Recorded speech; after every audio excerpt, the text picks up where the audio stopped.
The battle above the dead moon of Karsus had lasted 6 hours, and by the end of it, the stars themselves seemed tired of watching. Fleet Marshal Zareth Kale stood on the command deck of the Karathi flagship Ashen Verdict, watching the last human warship die on the tactical display, or rather, watching it stop fighting. The great gray shape on the screen, marked in the harsh red of an enemy contact, had gone still. Its weapons had fallen silent. Its engines had cooled to a dull ember glow. It drifted now, a wounded giant, surrounded by 31 Karathi warships that had spent half a day trying to kill it and had barely succeeded in slowing it down. Zareth did not feel like celebrating. He felt like a man who had just wrestled a sleeping bear, and won only because the bear had, for reasons unknown, decided to stop moving. "Status of the human vessel," he said. His voice was calm, the way it always was, because a fleet marshal who let his crew see fear had already lost half the battle before it began. At the sensor station, Officer Elira Venn turned in her seat. Her feathered crest, usually held high and proud, had drooped with exhaustion. "Marshal, the target ship's main reactor is at 9% output. Shields are down. Weapons are offline. But," she hesitated. "But what?" "But her hull integrity is at 91%, sir. We hit her with everything. Plasma lances, disruptor torpedoes, the Ashen Verdict's main cannon 3 times. Her armor should be scrap. It isn't." Zareth walked to the display and looked at the human ship more closely. The Terran Federation called it a dreadnought. According to the intelligence reports the Karathi ascendancy had gathered over 6 years of war. This one bore a name stenciled in the strange, blocky human alphabet along its flank, though the ship's own systems refused to translate it cleanly. The closest guess from the linguistics division was Valkyrie's Requiem. It was, without question, the largest and ugliest warship Zareth had ever seen. Karathi ships were built with grace, sweeping curves like the wings of the great sky hunters that had once ruled the skies of the homeworld. This human vessel looked like something assembled by a species that had never once asked whether a thing could be beautiful, only whether it could survive. Apparently, it could survive quite a lot. "Why did she stop firing?" Zareth asked, mostly to himself. No one answered, because no one knew. The war between the Karathi ascendancy and the species calling itself Terran Federation had begun almost by accident, the way most wars of extermination do. 6 years ago, a Karathi survey fleet had drifted into a system the humans considered their own, a quiet, unremarkable star with 3 inhabited moons. The humans had asked the survey fleet to leave. The survey fleet, following standard ascendancy protocol, had refused, citing the ascendancy's ancient and unchallenged claim to all systems within reach of its expanding borders. The humans had opened fire. That first battle had been small. A skirmish, really. 4 Karathi ships against a handful of human patrol craft. The Karathi had won easily, and Zareth, then a mere squadron captain, had assumed the war would end there, with the humans learning their place the way every other species the ascendancy had encountered eventually learned it. 6 years later, the ascendancy had lost more ships to the Terran Federation than to every other conflict in the last 3 centuries combined. The humans did not fight like anyone else. They did not sue for peace when they were losing. They did not celebrate when they were winning. They fought with a strange, grim patience, as if the war itself were simply a chore to be endured, an unpleasant task on a long list of unpleasant tasks, and they intended to finish it whether it took 6 years or 60. Zareth had read every psychological profile the Ascendancy's analysts had produced on the Terran Federation, and none of them agreed with each other. Some said the humans were driven by a fanatic devotion to their home system. Others said they were simply too young and reckless as a species to understand fear. A minority report, one that Zareth privately found the most unsettling, suggested that humans had evolved on a world so violent and so unstable that the current war was, to them, almost restful by comparison. He looked again at the ship on the screen, silent and enormous, and undefeated in every way that mattered, except the strictly technical. Zareth had come up through the ranks the old way, cadet to junior officer, to squadron captain, to fleet marshal. 30 years of steady, careful service that had never once required him to question the fundamental truths the Ascendancy had built its empire upon. The Karathi people were the eldest star-faring civilization in this arm of the galaxy, or so every school child on Korath Prime was taught from their earliest lessons. 300 years ago, the Ascendancy's first survey ships had left the homeworld and found a galaxy full of younger, weaker species, scattered across 100 systems, none of them organized enough or advanced enough to resist the slow, patient expansion of Korathi civilization. The Orani had folded within a decade. The Keth had taken longer, nearly 40 years of low-intensity conflict, but they too had eventually accepted their place within the Ascendancy's borders, trading their independence for the protection and order that came with it. The Ascendancy did not call it conquest. It called it reclamation, the gathering of scattered, disorganized species into a single, unified civilization, capable of standing against whatever threats might eventually emerge from beyond the galaxy's edge. Zareth had believed in that mission once, truly believed it, in the way young officers believe in the causes they are asked to die for. 3 centuries of success had made that belief easy. Every species the Ascendancy had encountered, without exception, had eventually recognized the futility of resistance and accepted the terms of reclamation. Until the Terran Federation. He remembered, with unusual clarity for a memory now 6 years old, the first briefing he had received on the species calling itself human. The intelligence had been thin, gathered hastily after the skirmish that started the war. But even then, certain details had stood out as strange. The humans had evolved on a single world, with a violent geological and climatic history, a planet that had tried, repeatedly and almost successfully, to kill off its own dominant species, long before that species ever developed the technology to leave it. Ice ages, plagues, wars fought not between star systems, but between tribes and nations, occupying the same small planet, over resources that, by any galactic standard, were laughably scarce. The Ascendancy's historians, when they finally got a proper look at human history, had been almost unable to believe what they were reading. A species that had come within a hair's breadth of destroying itself with its own weapons on more than one occasion, and had somehow, against every reasonable expectation, not only survived but organized itself into a unified interstellar power within a handful of centuries of first achieving powered flight. Zareth had asked the Ascendancy's chief xenopsychologist, a scholar named Perrin Ashvale who had spent decades studying alien minds, what conclusions could be drawn from a history like that. Perrin's answer had stayed with him ever since. A species that survives what they survived, she had said, does not fear the things we expect it to fear. It does not calculate risk the way we calculate risk. When a Korathi officer looks at a battle he cannot win, he sees the end of something valuable. A ship, a crew, a career built over decades. When a human looks at the same battle, Marshall, I suspect he sees something closer to a Tuesday. Zareth had not fully believed her at the time. He believed her now. Bring the fleet to boarding formation, he said. I want a full Marine complement ready to move in 20 minutes, and get me Commander Threll. If we're taking prisoners today, I want the most experienced boarding officer we have, leading the assault. Yes, Marshal. The order rippled outward through the fleet, 31 ships turning in slow, practiced unison, closing the distance to the crippled dreadnought, like carrion birds, circling something that had not yet admitted it was dead. Before Threll arrived on the bridge, Zareth took a moment alone at the tactical display, studying the wreckage of the 4 Korathi ships his fleet had lost in the battle. The Wingblade, the Silent Chorus, the Iron Wake, the Farthest Reach. He knew the names of their captains, had served alongside 2 of them for over a decade, and he knew that somewhere in the coming days, he would be expected to write letters to their families. The same careful, formal letters he had written too many times already, in 6 years of war.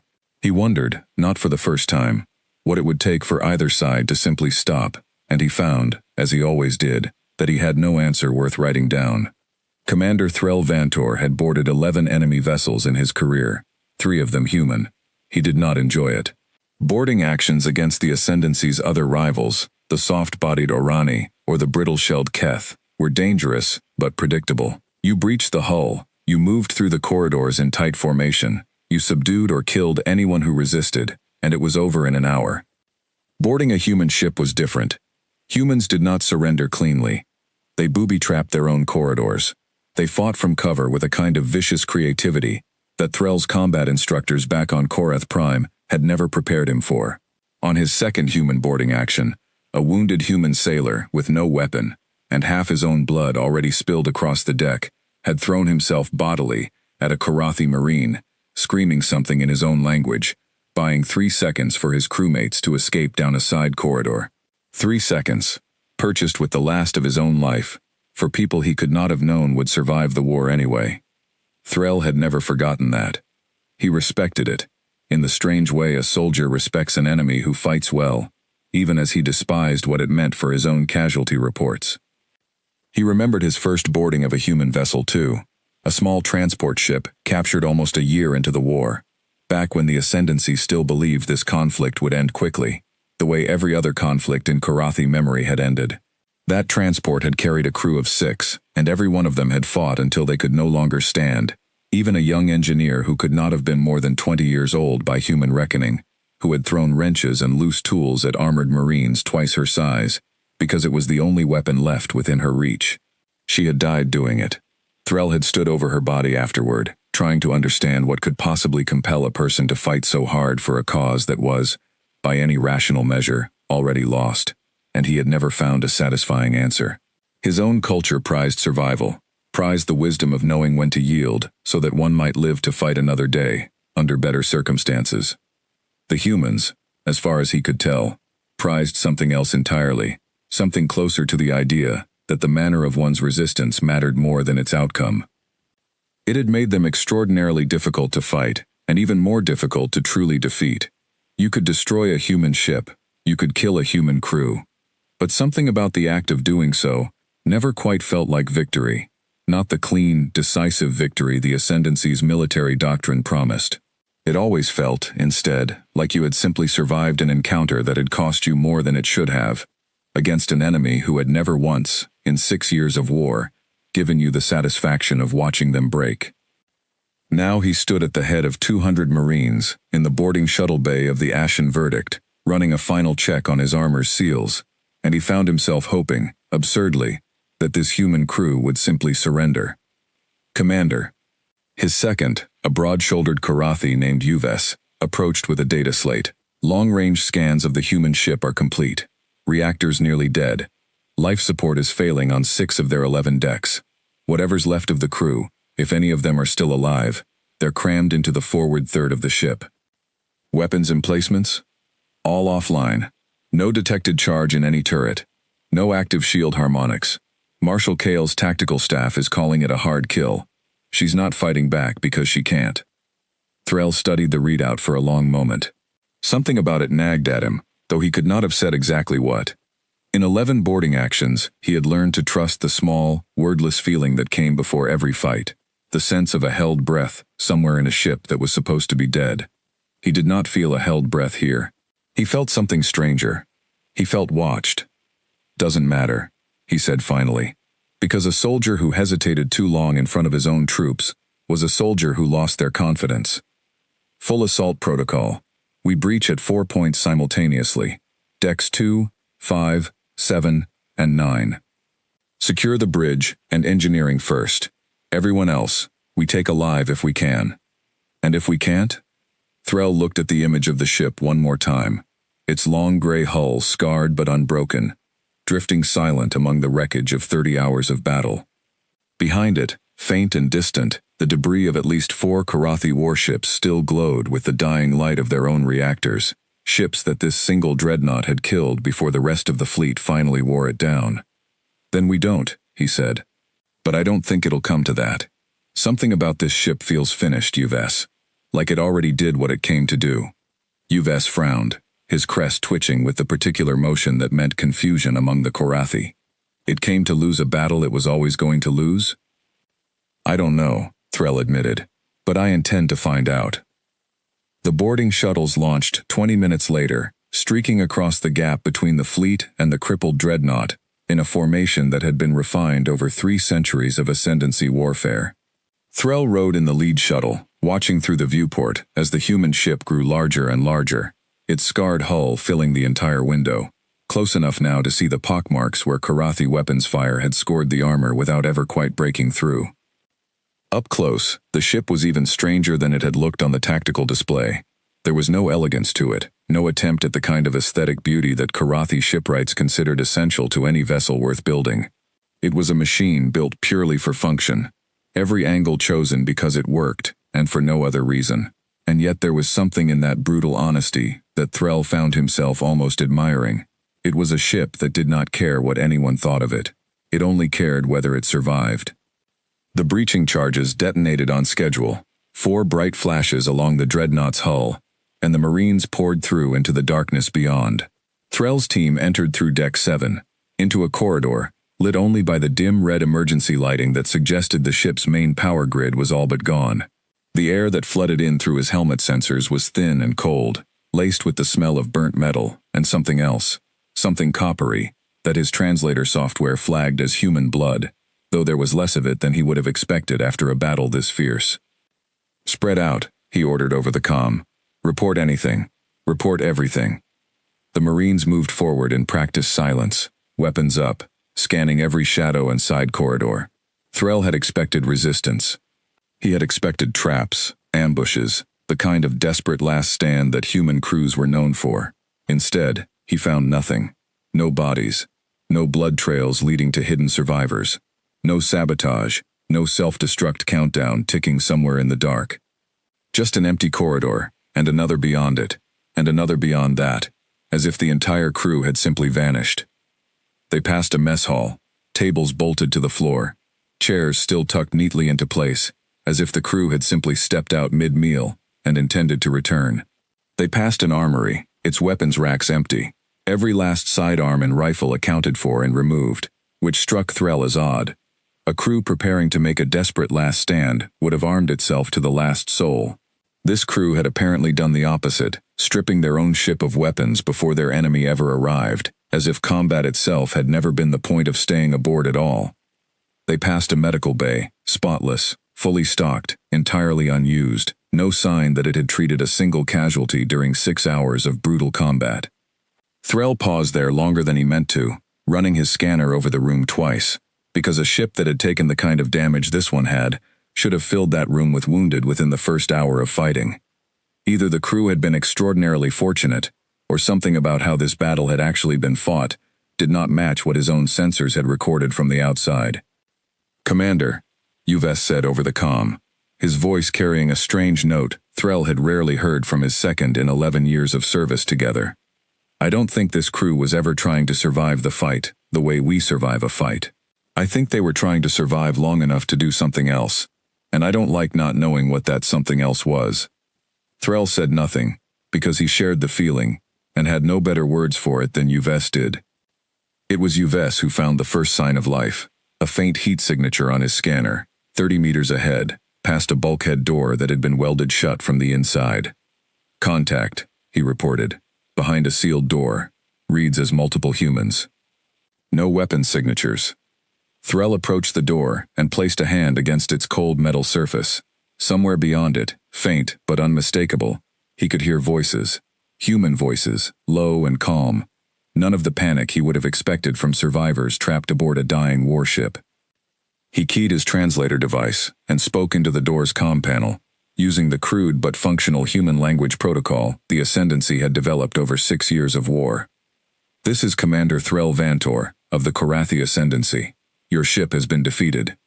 Open this door and you will not be harmed." There was a long pause. Then, muffled through the metal, a voice answered, in accented but clear Korathi, the kind of fluency that came only from years of intelligence work or, Threll realized with a small jolt of surprise, from a translator device just as good as his own. "We know," the voice said. "We've been waiting for you." The door began to unseal, hydraulics hissing in the dark, and Threll gripped his weapon a little tighter, though some instinct told him he would not need it. When the door finally slid open, he found himself looking not at a desperate huddle of frightened survivors, but at perhaps 40 human crew members, standing in neat, orderly rows, unarmed, uninjured beyond a few bandaged wounds, watching him with expressions that held no fear at all. At the front of them stood a woman in a Terran naval officer's uniform, her insignia marking her, according to the Ascendancy's intelligence files, as a ship's captain. She looked at Threll for a long moment, unhurried, almost curious, the way one might look at a weather pattern rather than an armed conqueror standing in the doorway of her ship. "You must be in charge here," she said, her voice level and unbothered. Good. Take me to your fleet marshal. I have a question for him, and I think he's going to want to hear it before this day is over.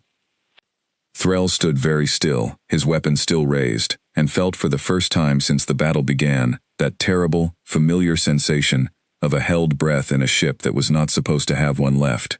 Your name, he said. Captain Elena Marsh, she answered, commanding officer of the Valkyrie's Requiem. And believe me, Commander, you're going to want to hear my question.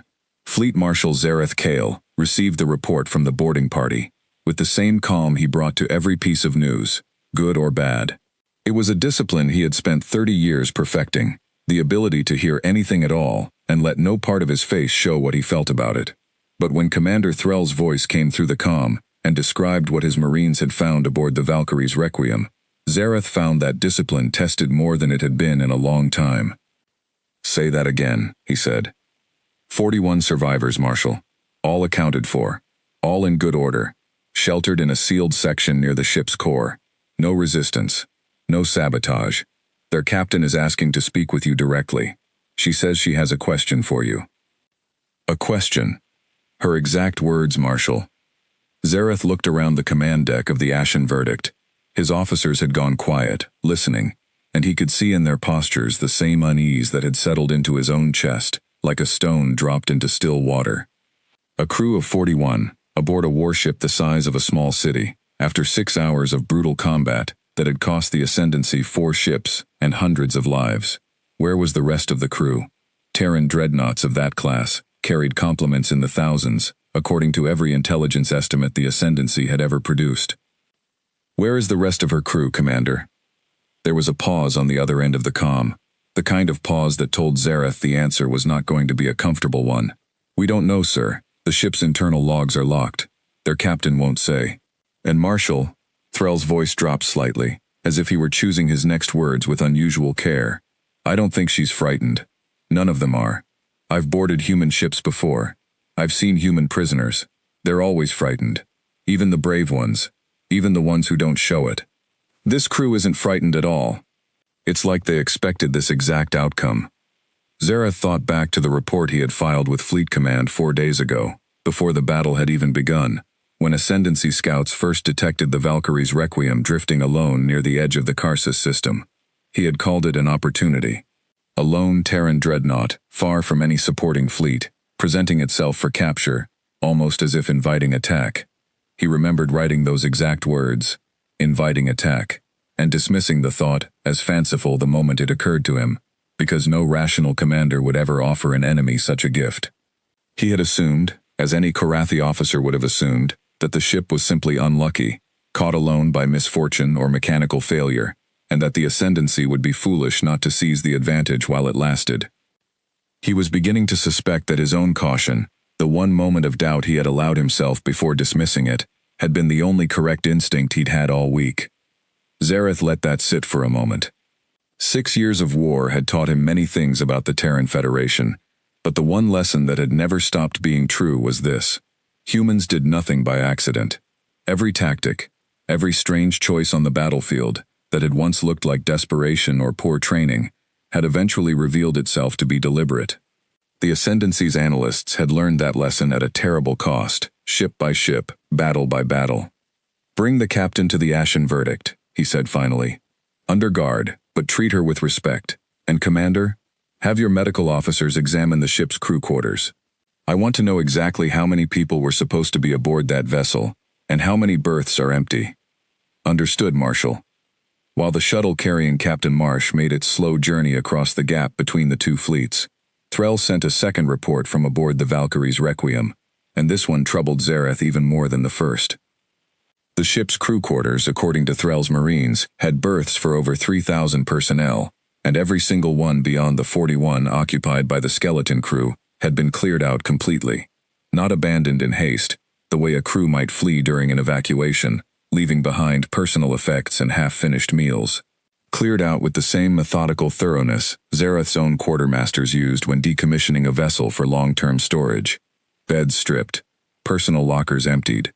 Even the small decorative touches humans were known to keep in their quarters, the photographs and mementos his intelligence officers had catalogued from previous captured vessels, gone without a trace. It's like the ship was built to be found this way, Threll had said over the comm, and Zareth had not been able to disagree. The shuttle carrying Captain Elena Marsh docked with the Ashen Verdict 2 hours later. Zareth watched from the observation deck as she was escorted through the boarding tube by 4 armed Marines, her hands bound in restraints that Threll had insisted upon despite her lack of resistance, protocol being protocol even in strange circumstances. She was smaller than he had expected. Human physiology varied enormously by his estimation, some individuals towering and broad, others slight and quick, and Elena Marsh belonged firmly to the latter category. She wore her dark hair cut short and practical. Her uniform bore the scorch marks and grime of a ship that had fought a real battle, and there was a shallow cut above her left eyebrow that had been closed with a quick, efficient bandage, rather than proper medical treatment. She looked, Zareth thought, exactly like what she was, a soldier who had just finished a very long and very hard day at work. He had studied hundreds of images of human prisoners over 6 years of war, catalogued in the Ascendancy's intelligence archives, alongside notes on posture, expression, and the subtle physiological signs of stress that Karathi analysts had learned to read in human faces. Dilated pupils, tightened jaw muscles, a tendency to hold the shoulders unnaturally still, as if the body itself were trying to make the person smaller and less noticeable. He looked for those signs now, out of long habit, and found none of them. Elena Marsh walked into the observation deck the way an officer walked into a briefing she had already prepared for, unhurried, upright, her attention moving methodically across the room and cataloging everything within it. What struck him most was her eyes. They moved constantly, taking in every detail of the Karathi ship around her, the architecture, the crew, the weapons carried by her guards, cataloging everything with the same unhurried thoroughness Zareth himself would have used if their positions were reversed. She did not look like a prisoner. She looked like an officer conducting an inspection. "Fleet Marshal Zareth Kale," she said when she was brought before him, and her Karathi was flawless, better than the translator devices most human officers relied on. "I've heard the name. You commanded the assault on the perimeter stations 3 years ago. Efficient work. We lost 11 ships that day." Zareth did not let his surprise show, though it took genuine effort. "You have the advantage of me, Captain. I do not know your record nearly so well." "That's by design, Marshal. Most of what I've done in this war isn't the kind of thing that shows up in the reports your intelligence officers get to read. I've spent more time in the last 4 years running quiet operations than commanding ships in open battle." She paused, and something flickered behind her eyes, brief and gone before Zareth could name it. "I was a junior lieutenant at the perimeter stations, second watch, aboard the Meridian's Hope. We lost her in the retreat. I've spent 3 years since then studying every battle you've commanded, trying to understand how you think. Your approach vector that day, the way you baited our picket ships out of position before committing your main force. It's taught as a case study to every officer candidate in our fleet academy now. You're something of a minor legend among people you've never met. On the other side of a war, you may not even remember fighting against me personally. I imagine that surprises you." It did, though Zareth did his best not to show it. He glanced briefly at the elegant, curved architecture of the observation deck around them, so different from the blunt functionality he imagined filled every corridor of her own ship, and found himself, despite the circumstances, curious what she made of it. "Your ships are beautiful, by the way," Elena added, following his glance. "I mean that. There's a kind of confidence in building something this graceful for war. We never really managed that. Everything we build looks like it was designed by people who expected to be attacked at any moment, because most of the time, we were right to expect it." He studied her for a long moment, before gesturing to the chair across from his own, at the small conference table set up in the observation deck. "Sit. Your escort tells me you asked to speak with me directly. I am told you have a question." "I do, but not yet." She sat, unbothered by the restraints on her wrists, and looked around the room with the same cataloging gaze she'd used on the ship's corridors. "First, I'd like to understand what you think you've won today, Marshal. Humor me. What does today's battle look like, from where you're sitting?" It was an odd request, but Zareth found himself answering anyway, some instinct telling him that indulging her was more likely to yield useful information than refusing. "We destroyed 1 Terran Dreadnought," he said, "a vessel of significant strategic value. Judging by the resources it cost you to build, and the resistance it offered in battle. We captured its surviving crew. We will extract whatever tactical intelligence they possess, and we will use it to shorten this war, which has already cost both our peoples far more than either of us can afford to keep losing. That's the report you'll send up your chain of command, Elena said. But that's not what actually happened today, is it? Enlighten me then, Captain. She leaned back slightly in her chair, and for the first time since she'd come aboard, something that might have been the ghost of a smile touched the corner of her mouth. 6 hours ago, one ship, with a skeleton crew of 41 people, held off 31 Ascendancy warships. You lost 4 vessels, and, if my math is right based on your ship classes, somewhere between 300 and 400 of your people. You want to call that a Terran defeat. I understand why. It's easier to explain to your superiors than the alternative. And what is the alternative, Captain? That we let you win. The words hung in the air of the observation deck, and Zareth felt the same cold unease he'd felt when Threll first reported the empty crew quarters aboard the Valkyrie's Requiem. He kept his voice level. That is a bold claim to make while wearing restraints aboard an enemy flagship. Is it? Elena tilted her head slightly. Marshal, do you know why my ship only had 41 crew aboard when your Marines boarded her? A vessel of her class carries a complement of 3,200. I was going to ask you that question myself. Because the rest of my crew left 4 days ago, before your fleet ever arrived at Karsus. We evacuated everyone non-essential to a single objective. What remained was a skeleton crew with exactly one job.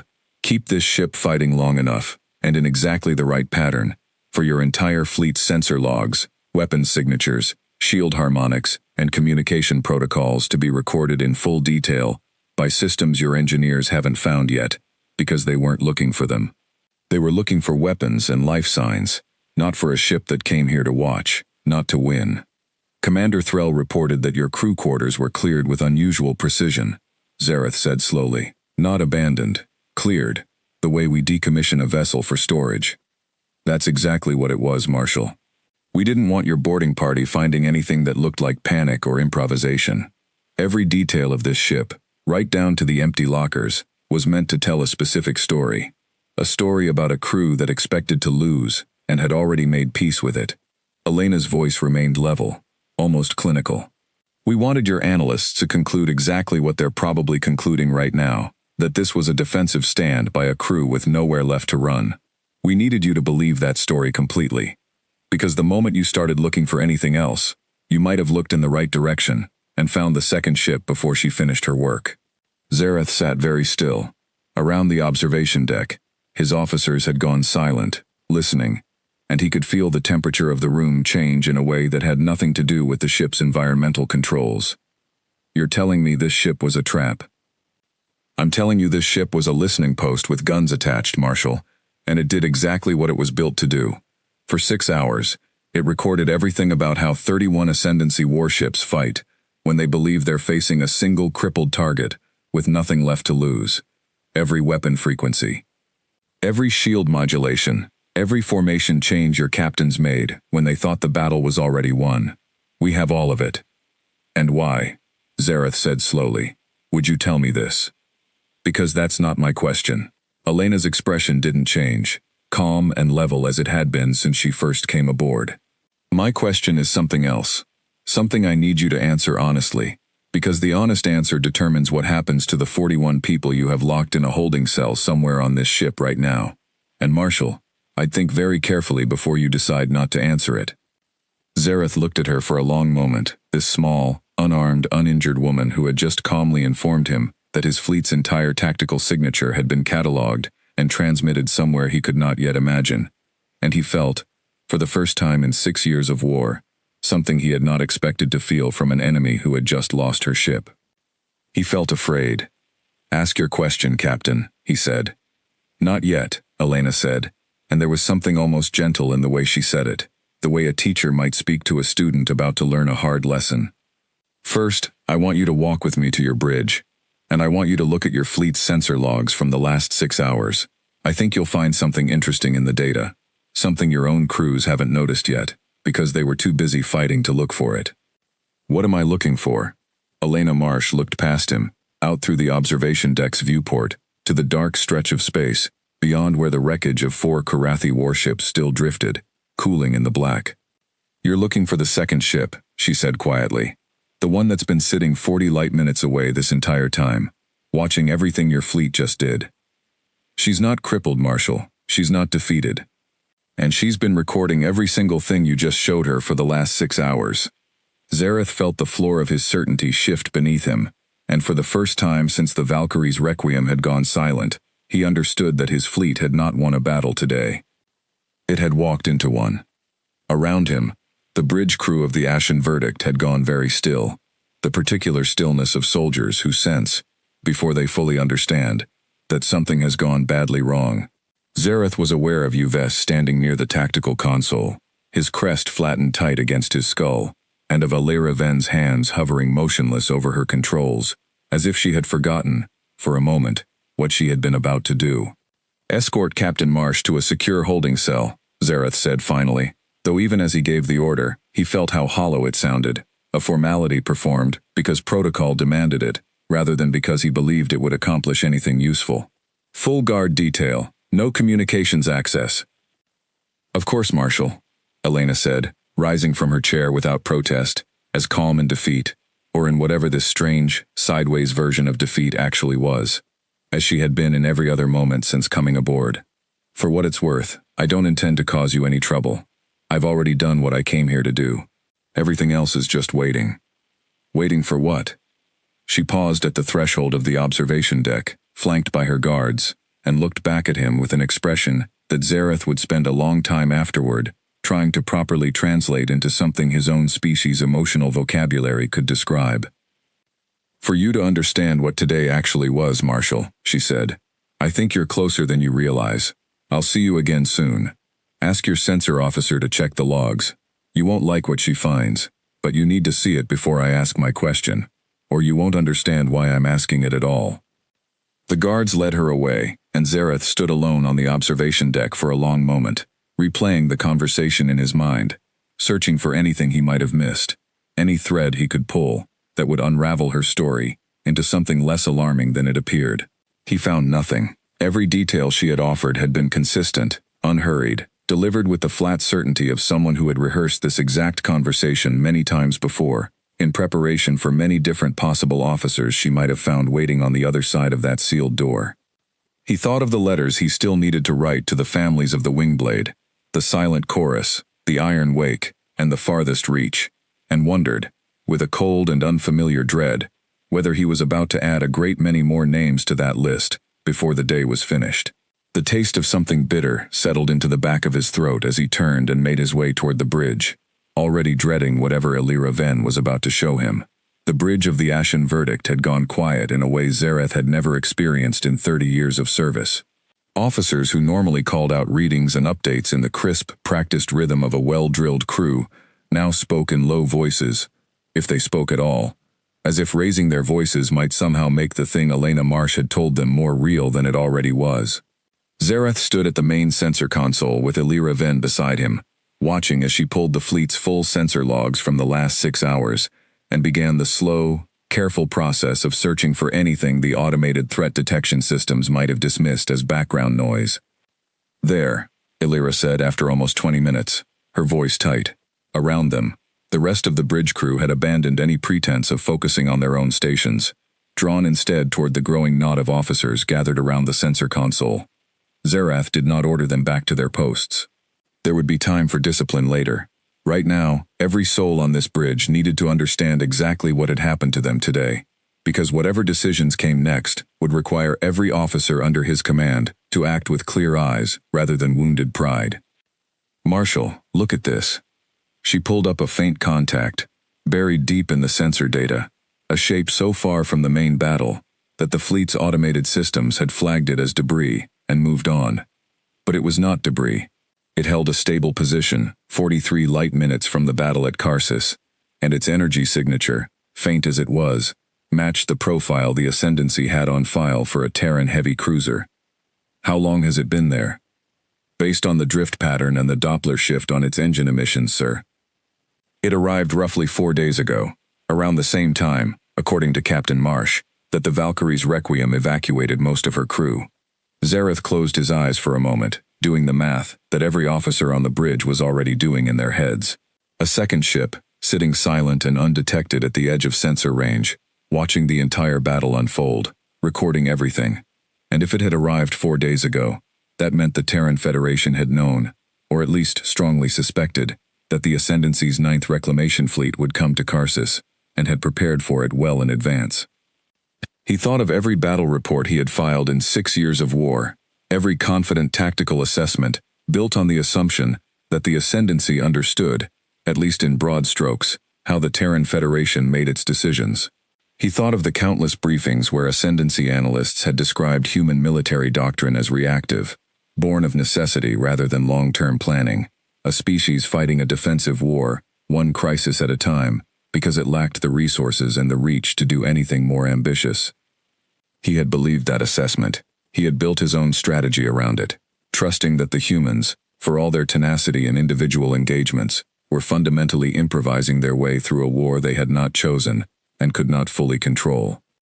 Looking now at the silent, patient shape of a cruiser that had sat unnoticed at the edge of his sensor range for 6 full hours, recording every decision his fleet made, without ever once revealing itself, Zareth understood that the entire assessment had been wrong from the very beginning. This was not improvisation. This was planning conducted on a timescale the Ascendancy had never thought to look for, because the Ascendancy itself had never needed to plan that far ahead. 3 centuries of unbroken success had made patience unnecessary. The Terran Federation, it seemed, had no such luxury, and had learned instead to turn patience itself into a weapon. This wasn't a defensive engagement, he said quietly. It was reconnaissance. They let us find the Valkyrie's Requiem. They let us fight her. They wanted to see exactly how we would respond to a lone, crippled dreadnought. To what end, sir? Asked Uves, who had come up to the bridge after handing off command of the boarding operation to a subordinate.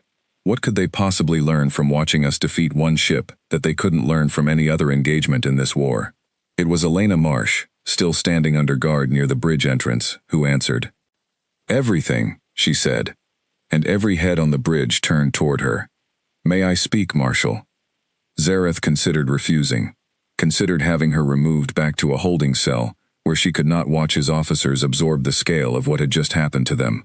But he had learned, over 6 years of fighting her species, that refusing to listen to information a human was willing to give freely was rarely the wise choice.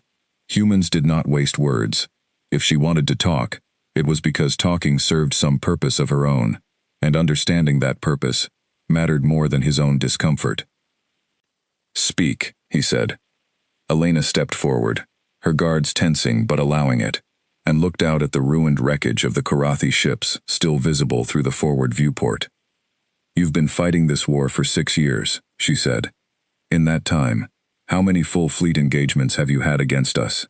Battles where your entire fleet committed to a fight against a comparable Terran force?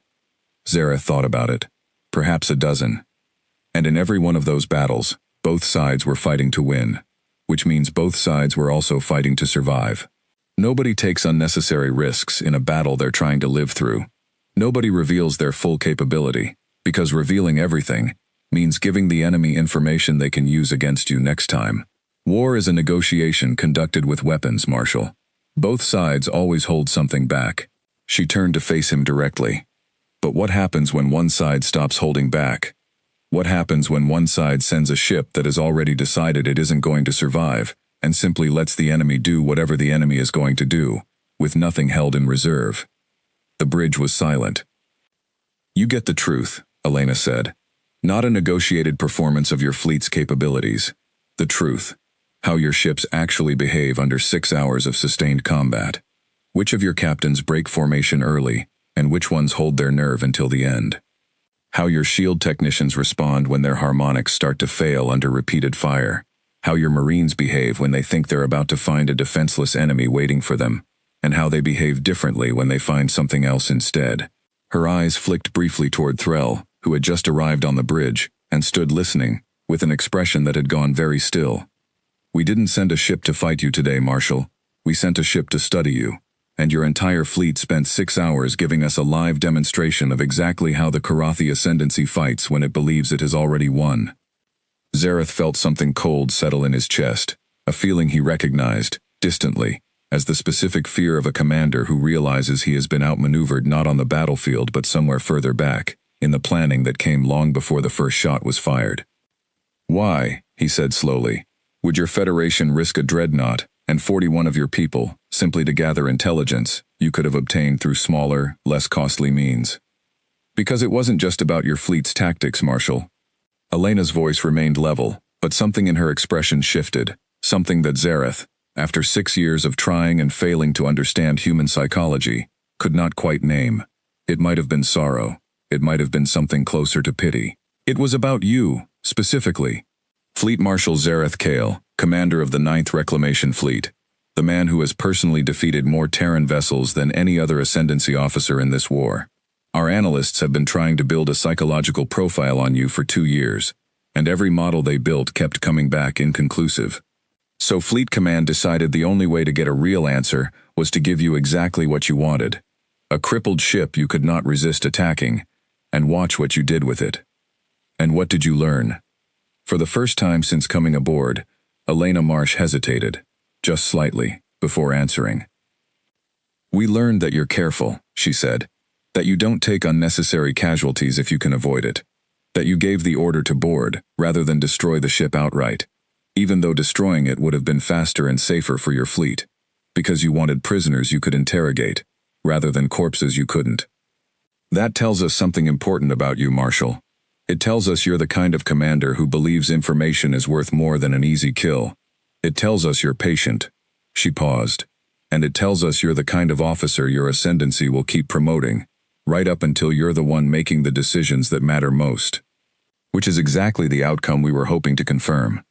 Zareth stared at her, and for a long moment, no one on the bridge spoke at all. He thought of Perrin Ashvale, the Ascendancy's chief xenopsychologist, and the years she had spent trying to build a coherent psychological model of the Terran Federation's leadership.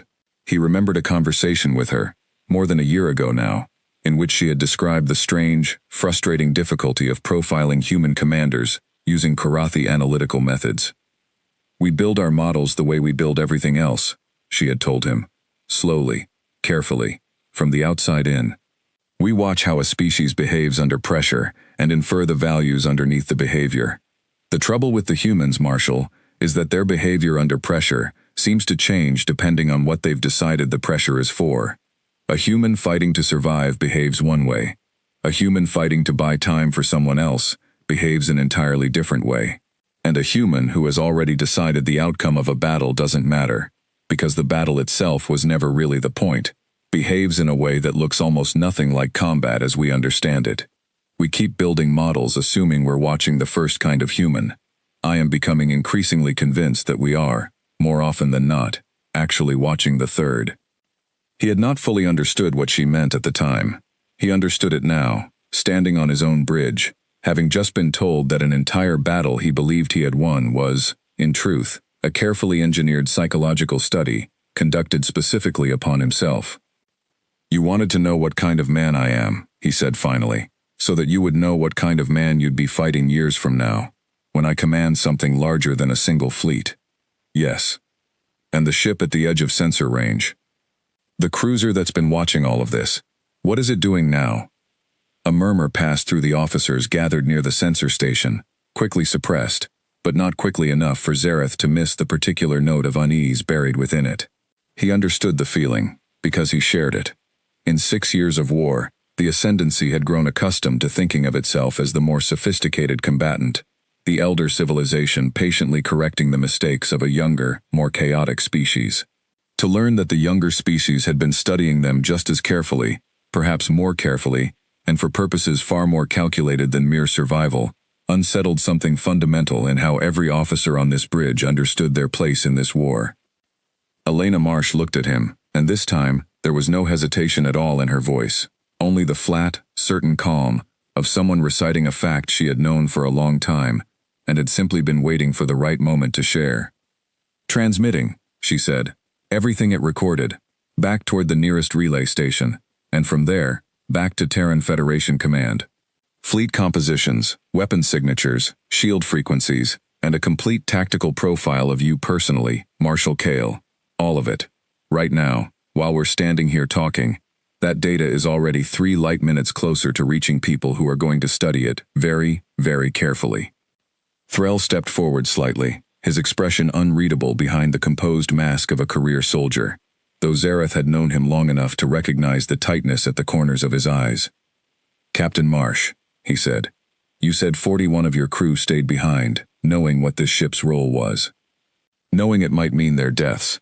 How does a commander convince that many people to volunteer for something like that?" Elena considered the question for a moment before answering, and when she did, her voice carried a different quality than it had before, something quieter and less rehearsed. "We didn't convince them, Commander. We asked, and more people volunteered than we had space for. I had to turn away 11 qualified crew members who wanted to stay aboard, because the mission only needed 41, and I wasn't going to risk more lives than the plan required." She paused. "I don't expect that to make sense to you." "It didn't fully make sense to me either. The first time I served on a mission like this, many years ago, under a captain I respected a great deal. But I understand it now. When you've spent your whole life on a planet that spent most of its history trying to destroy itself, and you finally build something worth protecting, a lot of people turn out to be willing to spend themselves protecting it. It isn't recklessness, Marshall. It's arithmetic.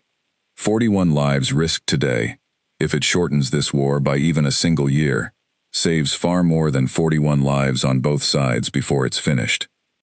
Zareth said nothing, turning the words over in his mind, aware of how strange it felt to hear an enemy officer describe the deliberate sacrifice of her own people in the same flat, practical tone the Ascendancy's own logisticians used when discussing supply chains. "You've done this before," he said. "Missions like this one." "I have," Elena said simply, and offered nothing further. Zareth turned to Alira Ven. "Time to destroy that cruiser, assuming we launch an intercept immediately." Alira's hands paused over her console for a moment before she began the calculation, and Zareth could see, in the small hesitation, that she already suspected the answer would not be one he wanted to hear. "Even at maximum burn, Marshal, our fastest interceptors would need 31 minutes to reach her position. She has a 13-minute head start on any pursuit, and her drive signature suggests she's fast, faster than anything we have in the fleet. We would not catch her before she reached transmission range of a relay station, and once the data is relayed, destroying the ship changes nothing. The information is already gone." Zareth closed his eyes briefly, feeling the full weight of what had happened settle onto his shoulders. 6 years of war, reduced in a single afternoon, to a lesson he had not known he was being taught until it was already finished. Yves spoke into the silence that followed, his voice carrying the particular rawness of someone who had just watched a certainty he'd carried his whole career quietly dismantled. "Marshal, if what she's saying is true, then this fleet's reputation, everything we've built over 2 years of hard-won victories, was the very thing that made us a target worth this much effort. We won too well, we were too good at this war, and that made us dangerous enough to be worth a trap this elaborate." "That's an uncomfortable way to think about success, Commander," Elena said, not unkindly, "but it isn't wrong. In most wars, the reward for being the most effective commander on the battlefield is more responsibility, more resources, more trust from your own side. In this war, it made you the single greatest threat to my Federation's ability to survive the next decade. We couldn't afford to let that threat simply keep growing while we waited for a fair fight to present itself, because a fair fight was never going to favor us.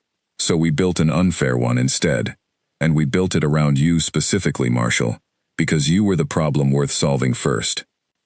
Zareth said nothing for a long moment, absorbing the strange, uncomfortable weight of being told, by the very enemy he had spent 2 years defeating, that his success had made him important enough to warrant this exact kind of elaborate, patient ruin. "Captain Marsh," he said, opening his eyes again, "you told me earlier that you had a question for me. I believe now is the time to ask it." Elena Marsh looked at him for a long moment, and something in her posture changed, subtle but unmistakable, the shift of a soldier setting down one burden and preparing to lift another. "Not yet, Marshal," she said quietly. "There's one more thing you need to see first. And I don't think you're going to like it." Zareth looked at her for a long moment, this small, calm woman who had walked onto his bridge with her hands bound, and had, in the space of a single conversation, dismantled 6 years of accumulated ascendancy confidence about the nature of the war they were fighting, He found himself, despite everything, more curious than afraid, to learn what she could possibly show him that would be worse than what he had already heard. "Very well, Captain," he said, and gestured toward the secondary terminal near the sensor console. "Show me." Elena Marsh asked for access to a secondary display terminal, and after a long moment of consideration, Zareth nodded to Alira to grant it. He told himself the decision was tactical, that a captive prisoner with limited system access could do little harm on an isolated terminal under full guard. But some quieter part of him, the part that had spent 30 years learning to read the currents beneath a battlefield before they became visible on any sensor, understood that he was simply curious. He wanted to know what she wanted to show him, badly enough that the risk felt worth taking. Zareth watched her work, and found himself thinking, unbidden, of the many briefings he had sat through over the years describing Terran technology as blunt and inelegant compared to Ascendancy engineering. It was true, in a narrow sense. Human interfaces lacked the refined, intuitive design philosophy the Korathi prided themselves on. But there was nothing clumsy about the speed and precision with which Elena Marsh navigated an unfamiliar alien system, adapting to its logic almost as quickly as she could read it. He wondered, not for the first time today, how much of what the Ascendancy believed about the Terran Federation had been built on the comfortable assumption that inelegance meant inferiority.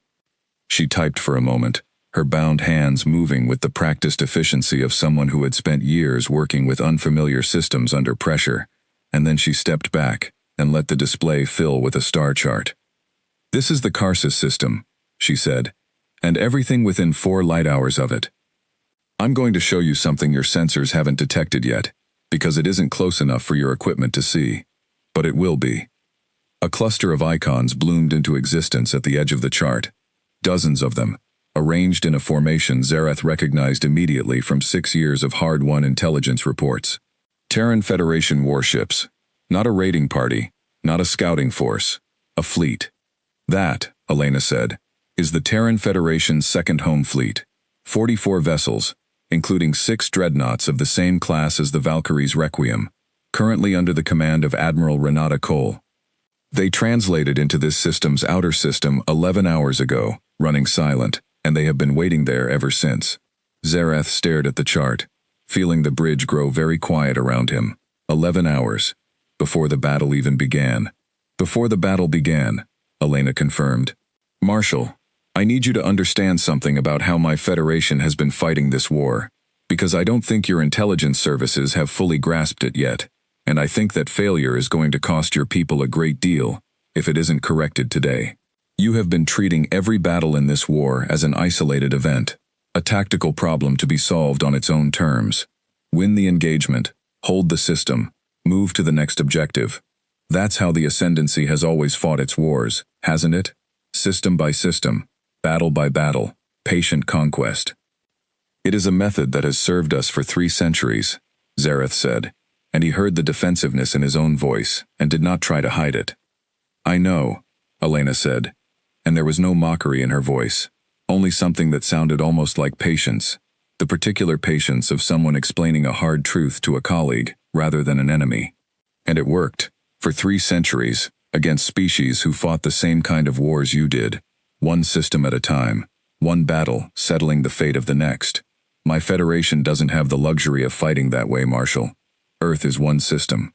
We didn't have 300 years of gentle expansion to build an empire before we met a species that could threaten us seriously. We had maybe 200 years of powered flight, most of it spent just trying to survive each other, before we looked up and found the Ascendancy already sitting on our doorstep with 3 centuries of momentum behind it. If we fought you the way you fight, system by system, battle by battle, we would have lost this war in the first year. So we learned to fight differently. We learned to treat every battle as one piece of a much longer game, because a single battle was never going to be enough to save us. It had to be the whole war, planned as far ahead as we could manage, or nothing at all." She let that settle for a moment before continuing. "That's what today was, Marshal. Not an isolated engagement. One move in a campaign that's been building since before your fleet ever received orders to come here. Everything that happened here today, the Valkyrie's Requiem, the crew that stayed behind, the cruiser gathering intelligence at the edge of your sensor range, All of it was one piece of a plan that started taking shape months ago. And the reason I'm telling you this now, the reason Fleet Command authorized me to reveal any of it to you at all, is that we're not finished. This was never going to be the end of the operation. It was the beginning. Uves, still studying the star chart, spoke quietly. Marshal, if this cruiser is real, and if it has been transmitting since before the battle even ended, then whatever advantage secrecy might have given us is already gone. The Second Home Fleet may already know our exact position, our exact damage state, and our exact remaining capabilities before we've even confirmed their existence with our own instruments. That would be a reasonable assumption, Commander, Elena said, and I won't insult you by pretending otherwise. Threll, standing near the bridge entrance, spoke for the first time since arriving. You're saying this entire battle, the loss of your ship, the sacrifice of your own crew members who chose to stay behind, all of it, was designed specifically to lure the 9th Reclamation Fleet into this exact position. Yes, Commander. Elena turned toward him. Your fleet has been the single most effective ascendancy formation in this war for the last 2 years. You've cost us more ships, more lives, and more strategic ground than any other Karathi command. Fleet Command decided that ending this war meaningfully required removing the 9th Reclamation Fleet from it, permanently, and they decided the most efficient way to do that was to draw you here, to a system far from ascendancy supply lines, and hold you here long enough for the Second Home Fleet to arrive and finish what today's battle started. Zareth felt the full shape of the trap close around him at last, cold and total, a strategic vice he had walked into, with his eyes wide open, seeing every piece of it, and understanding none of what it truly was, until this exact moment. Tell me about this Admiral Cole, he said. If I am to trust my fleet's survival to her intentions, I would like to understand the officer making the decision. Elena considered the request for a moment. Admiral Renata Cole has commanded the Second Home Fleet for 4 years. She lost her brother in the 3rd year of this war, at a battle you may remember as the Corvus Strait engagement. She does not forgive easily, Marshal, and she does not make sentimental decisions. If she has authorized this offer, it is because she has calculated that letting you live serves the Federation's interests better than killing you would. I would not mistake that calculation for mercy, though it may look like mercy from where you're standing. It is simply arithmetic, the same arithmetic that convinced 41 of my crew to stay aboard a ship they knew might not survive the day. 44 ships, he said quietly, against my 31, which have already spent 6 hours in combat and taken damage you have not yet accounted for. Yes. And they are already in the system, waiting. Yes, Marshal, and they will be at effective engagement range in approximately 3 hours. The bridge had gone utterly silent. Every officer present understood, without needing to be told, exactly what those numbers meant. A fleet already damaged, already reduced by 4 ships, facing a numerically and technologically superior force, with full knowledge of exactly how the 9th Reclamation Fleet fought, thanks to 6 hours of data gathered from the very battle that had weakened them in the first place. It was not a battle the Ascendancy could win. It was barely a battle the Ascendancy could survive. Illyra Ven broke the silence first, her voice smaller than Zareth had ever heard it. Marshal, if this is true, then every tactical decision you made today, every order you gave, was exactly what they wanted you to give. The boarding action, the prisoner interrogation, even this conversation, right now, on this bridge, all of it was already accounted for before we ever arrived at Karsus. Not quite everything, Elena said, and something in her tone made Zareth look at her sharply. We didn't know exactly how you'd respond. We had projections, probabilities, built from years of studying your service record. But people are not equations, Marshal, however much both our militaries would prefer they were. You could have ordered your fleet to simply destroy the Valkyrie's Requiem outright rather than board her, and if you had, this conversation would never be happening, and my crew would already be dead, and you would have sailed directly into Admiral Cole's fleet with no warning at all. The plan accounted for that possibility too. It simply wasn't the outcome we were hoping for. And if I had ordered that, Zareth asked, if I had simply destroyed your ship from a distance, the way sound tactical doctrine would have suggested, then in 3 hours, you would have discovered exactly how much of a mistake that was, without ever understanding why, and this war would have continued, exactly as it has for 6 years, one battle at a time, one grieving family at a time, on both sides, for however many more years it took either of us to exhaust the other. Elena's voice remained level, but there was something harder beneath it now, something that reminded Zareth of stone, worn smooth by years of relentless water. I'm not going to pretend my Federation sent me here purely out of kindness, Marshal. We sent me here because a war that ends through mutual exhaustion costs far more than a war that ends because one side finally understands what it's actually facing. You showed restraint today. You chose prisoners over corpses. That restraint is the only reason we're having this conversation, instead of you receiving these numbers as an obituary. Why? Zareth said, and his voice, for the first time in longer than he could remember, was not entirely steady. Are you telling me this? If your Federation intended to destroy my fleet all along, what purpose does it serve to warn me 3 hours in advance? Elena Marsh looked at him for a long moment, and something in her expression shifted again. That same complicated thing Zareth had noticed before. Sorrow and pity, and something harder underneath both of them. Something that might have been respect, though he could not be certain a human's respect looked anything like a Karathi's. That, she said, is because of my question, Marshal. The one I told you I had for you. I think it's time I ask it. She stepped forward, as close as her guards would allow, and looked him directly in the eyes with the calm, unhurried certainty of someone who had known exactly what she was going to say for a very long time. Fleet Marshal Zareth Kale, she said. In 3 hours, a Terran fleet with more than enough strength to destroy every ship under your command is going to arrive in this system. You have spent 6 years fighting my people with more skill, more discipline, and more restraint than almost any other officer we have faced in this war. My commanding officers have discussed you at length. They do not want to kill you, or the thousands of people serving under you, if it can be avoided. War is not a thing either of our species should want more of than we already have. She paused, and the silence on the bridge stretched taut as a wire. So here is my question, Marshal, and I need you to answer it honestly, because the answer determines whether the next 3 hours end in a battle or in a withdrawal. Do you want your fleet to survive today? The question hung in the air of the bridge, simple and enormous all at once, and Zareth understood in that moment that every piece of the day, the battle, the boarding, the captured crew, the revealed cruiser, the star chart showing 44 enemy ships waiting in ambush, had all been leading to this single, quiet moment.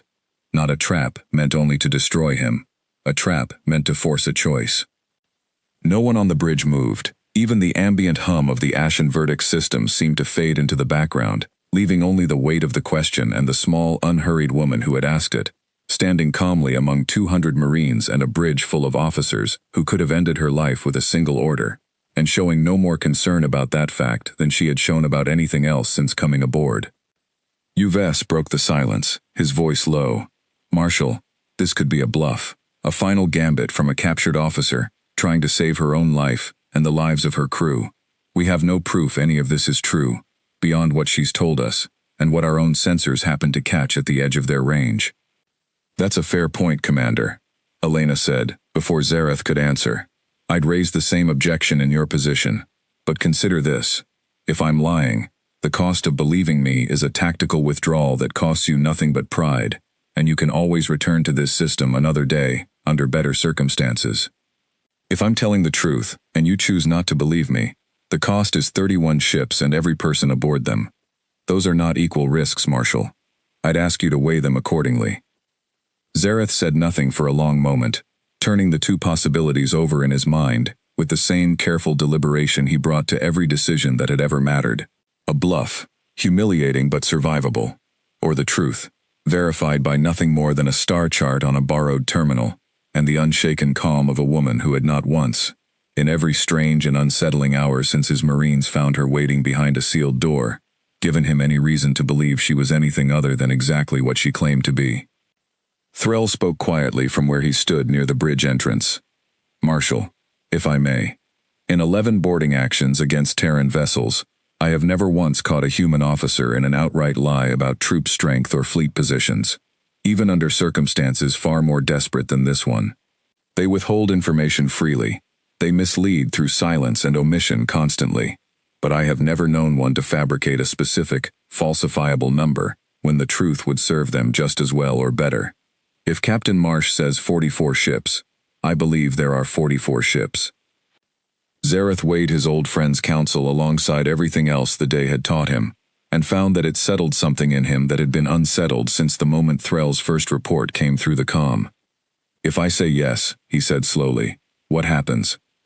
Then you order your fleet to withdraw from this system immediately, along the vector I'm about to give you, and my Federation allows you to do it unmolested. No pursuit, no further engagement. You take your ships and your people home, and you tell your Ascendancy Command exactly what happened here today, in as much detail as you like. And if you say no, Elena's voice did not change, did not harden, remained exactly as level and calm as it had been since the moment she came aboard.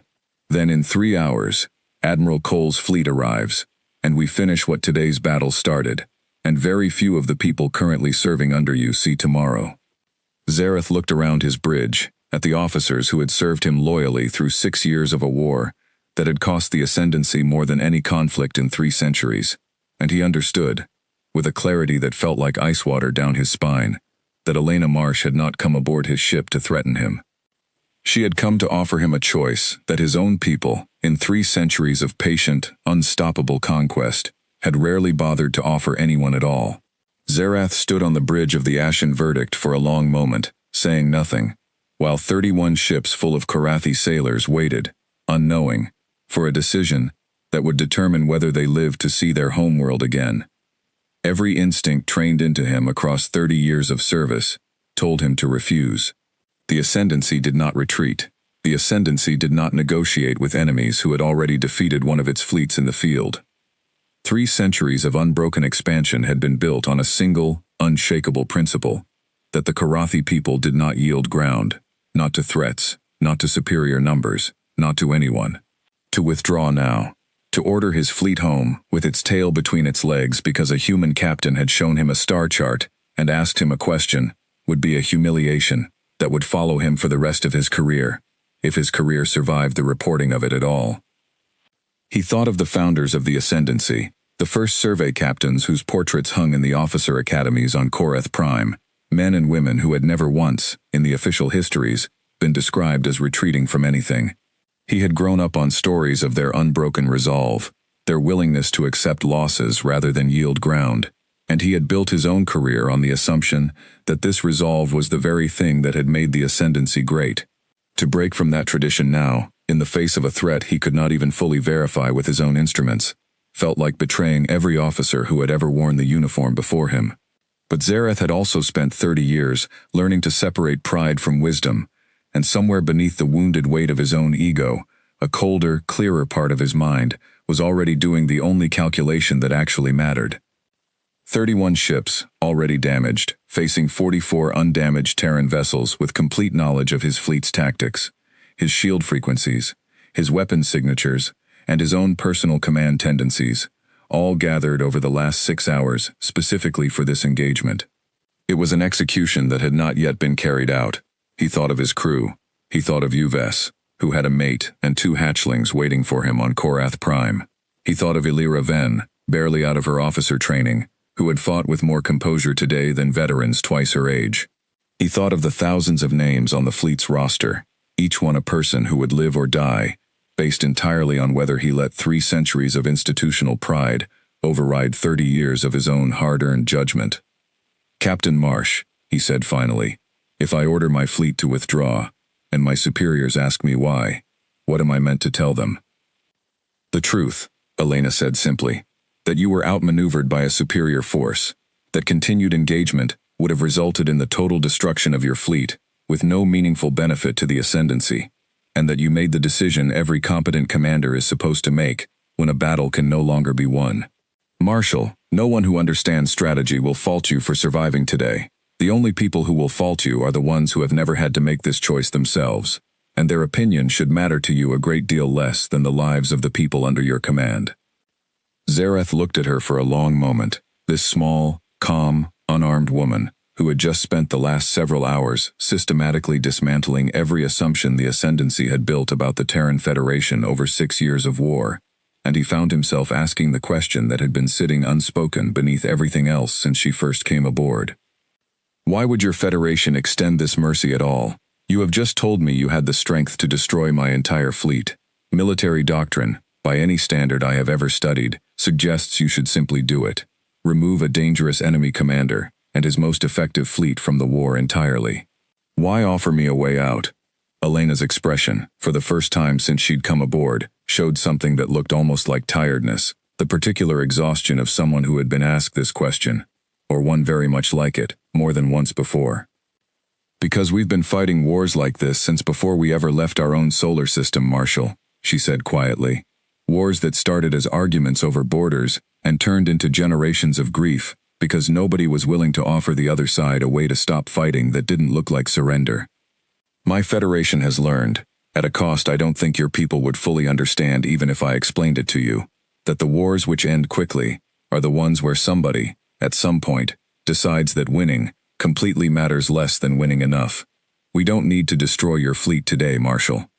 We need the ascendancy to understand that this war has a cost neither of us can keep paying, and the fastest way to teach that lesson is to let you go home and tell your own people exactly what almost happened to you today. And if I refuse? If I choose to fight? Then we fight, Elena said, and for the first time, there was something harder underneath her calm, something that reminded Zareth, uncomfortably, of the wounded human sailor who had thrown himself at Threll's Marines for 3 seconds of borrowed time. And we win, and it costs us ships and lives we didn't have to spend, and somewhere on a planet you've never seen, an admiral, who has already lost more friends to this war than either of us can count, writes a great many letters to a great many families.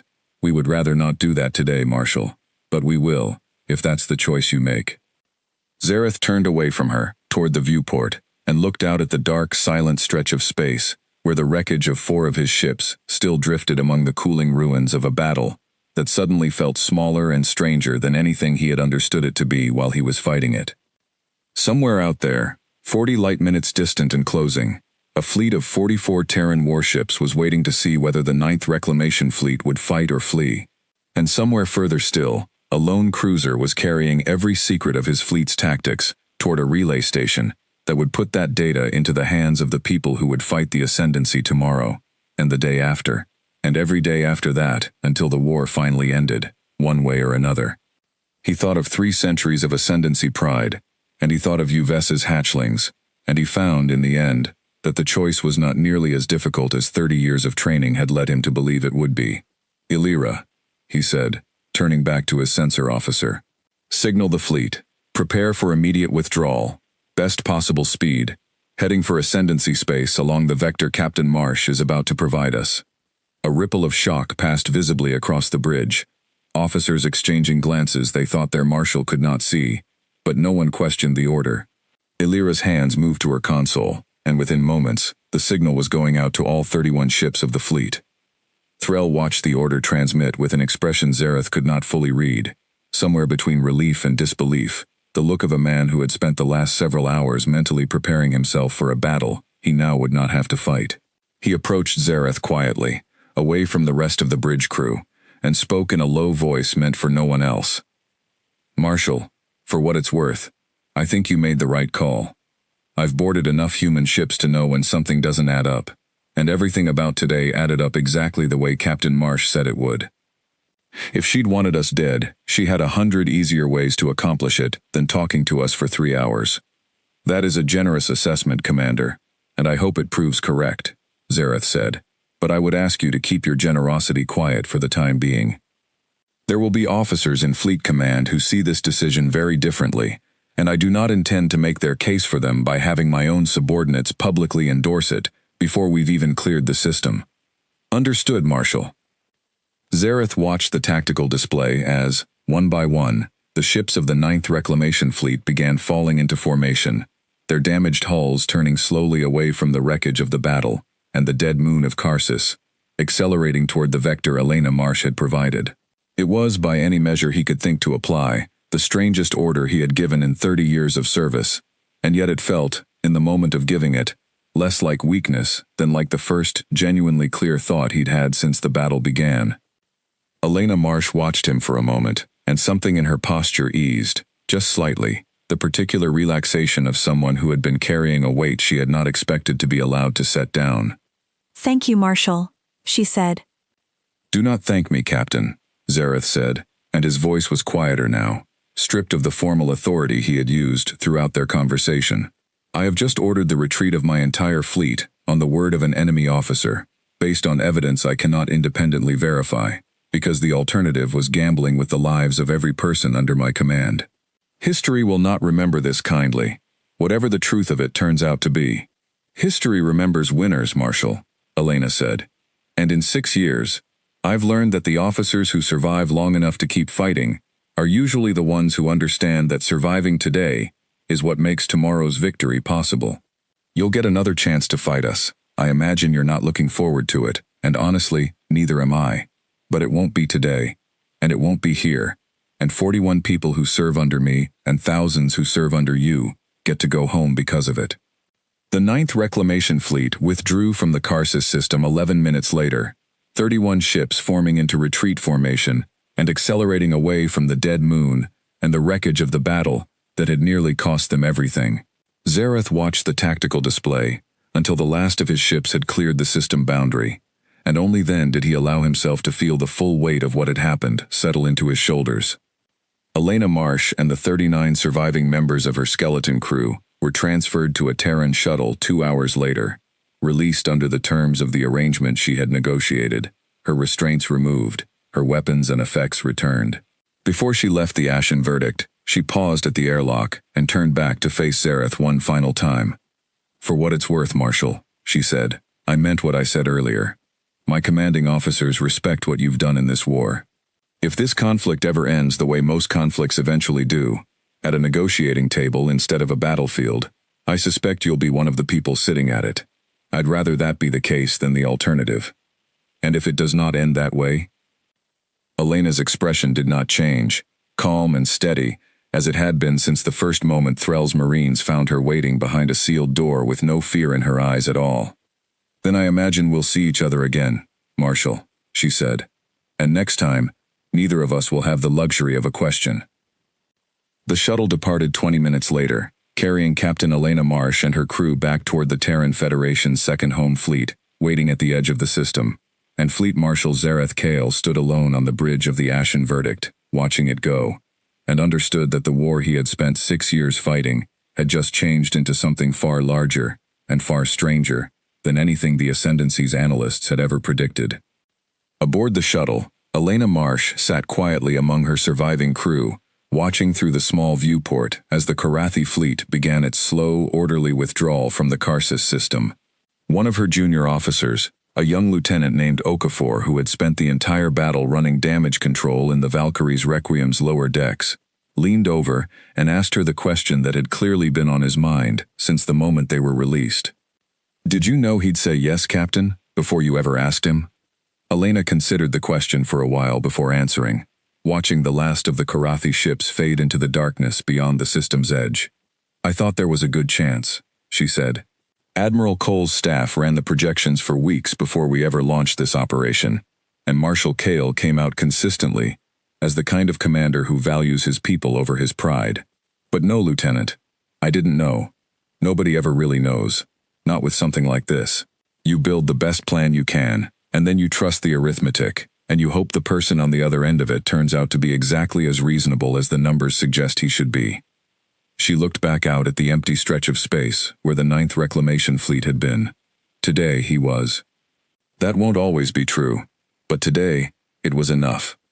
Back aboard the Ashen Verdict, as the point of light that had been the shuttle faded into the darkness, Illyra Ven came to stand beside Zareth at the observation window, her earlier composure slowly returning now that the immediate crisis had passed.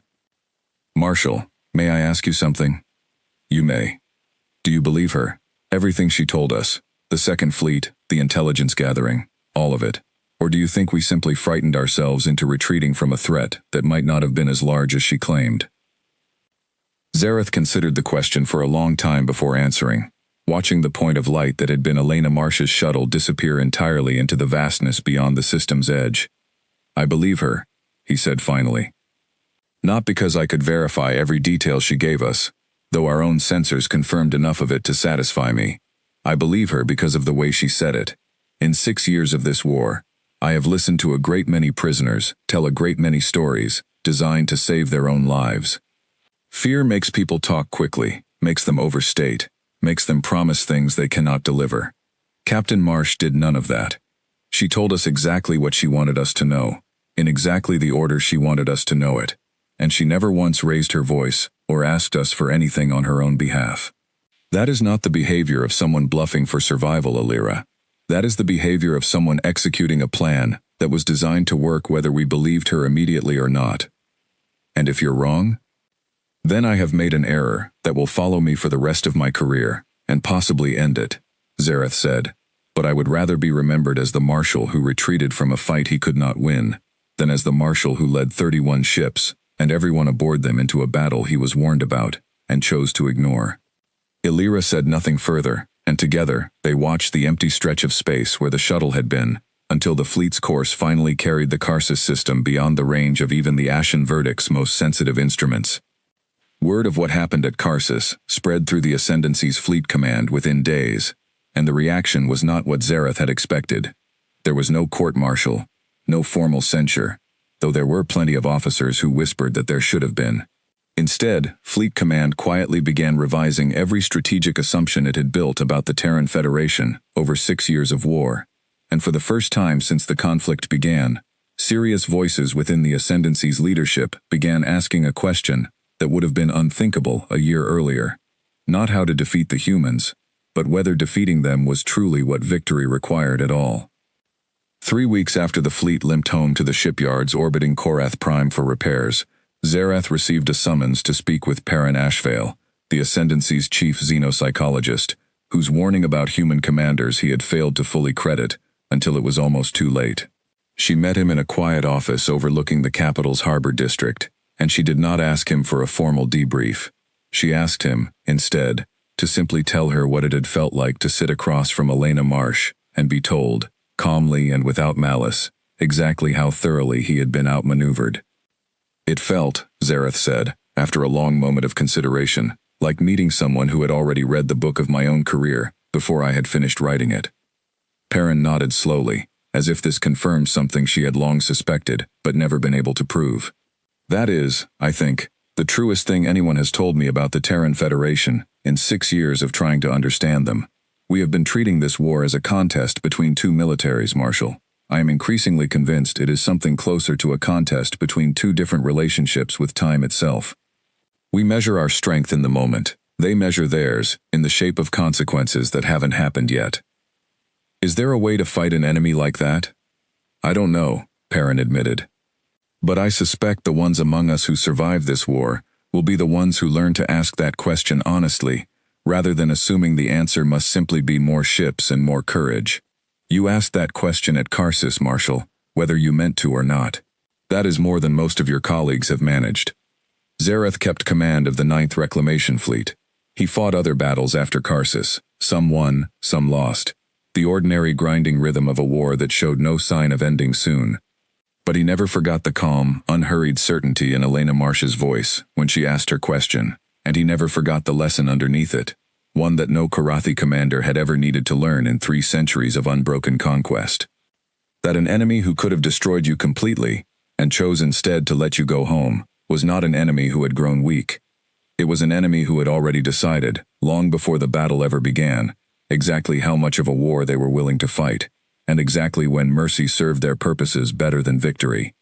And in a galaxy that had never before encountered a species capable of that particular kind of patience, Zareth understood, with a clarity that would stay with him for the rest of his career, that the Terran Federation was not merely dangerous. It was something the Ascendancy, in 3 centuries of expansion, had never once had to face before. It was an enemy that could afford to be kind, and chose to be kind anyway, because it was already certain of how the story would end.